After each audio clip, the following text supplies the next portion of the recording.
I don't know if you've seen or explained what happened during this play, but could you explain what happened when you pulled down the Lakers? Well, Hey, bro. what happened That was was I was Scott Foster, who's I got a few referees I love, so I'm gonna say one of my top two, top three favorite referees. I love Scott Foster. And I actually love Scott Foster. Like the reason I love Scott Foster, you got all of it in that game of why I love Scott Foster. He don't care who you are. yeah. He's gonna call the call however he sees it. Yeah. Don't matter who you are. Yeah. Love that about Scott Foster. You could be LeBron James, you can be Quentin Post. He gonna call it the same way, and he ain't afraid of you. Like, no matter who you are, Scott ain't afraid. So I love Scott Foster for that reason. So in true fashion, my favorite referee is right here on the baseline. On the box out, they hook their arms in front of me, which you can't do. It's illegal. Like they connect and hold each other's arms. How dare I look you? at Scott. I'm like, Scott, they can't do this. Y'all like, hey, unlock arms. You guys can't do that. So they unlock arms, and then they start to move their arms back together. So I look back at Scott. I'm like, Scott. He like, you can't do that. So, you know me. Oh my God, dude. I think fast. So I'm like, all right. Well, if their arms are connected, if you run into their arms, it's actually a foul on them. So I'm like, I just alerted Scott twice. He see that they locking arms. I'm going. So I take a little step back to load my run up. And then I just try to start taking off running into their arm. When I run into their arm, Scott, you seen that their arms was locked. You ain't gonna blow the whistle. So I'm like, oh, they ain't blow the whistle yet. All right, I gotta do more to get this foul call. You are nuts. Come here. Hey, come here. Hey, yeah, I blow this whistle bro, one way. Hey, bro.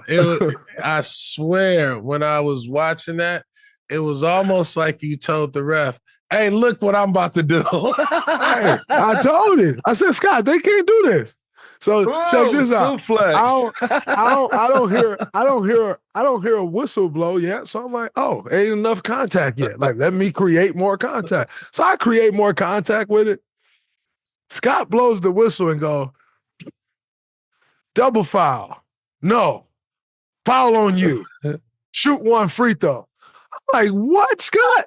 Like, bro, that was he like, well, hell, Draymond. Like, I don't know what it should be, but I know you fouled. So whatever. Scott, but you just saw them hook arms. He's like, Draymond, it's a foul on you for sure. I said, Scott, they hooked arm.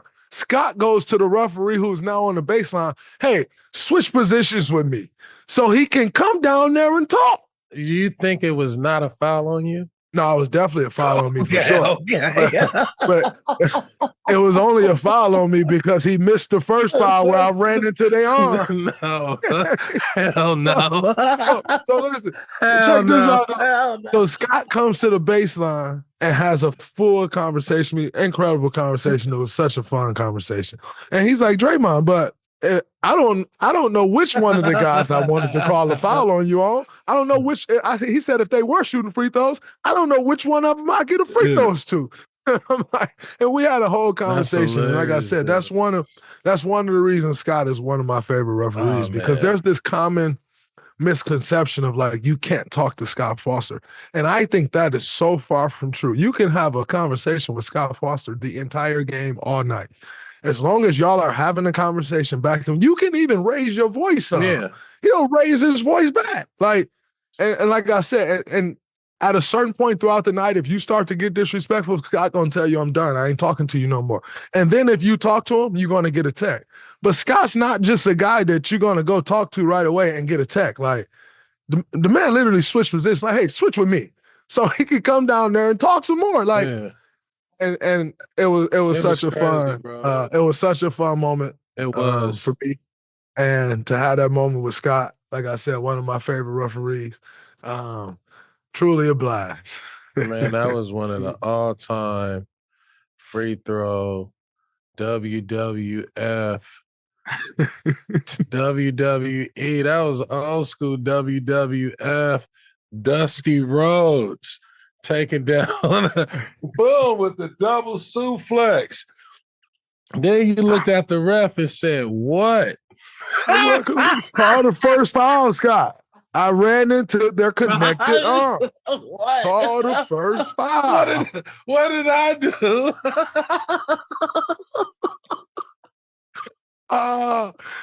Hey, Scott, if you hear this. Scott, you should have caught that first foul. If Scott would have caught the first foul, then it would have made it all the more better. I think he missed that call. If he would have made Scott, I'm moving on. You hear this? But you owe me one next time you referee our games. Don't let them boys lock arms like that, Scott. You owe me one, Scott.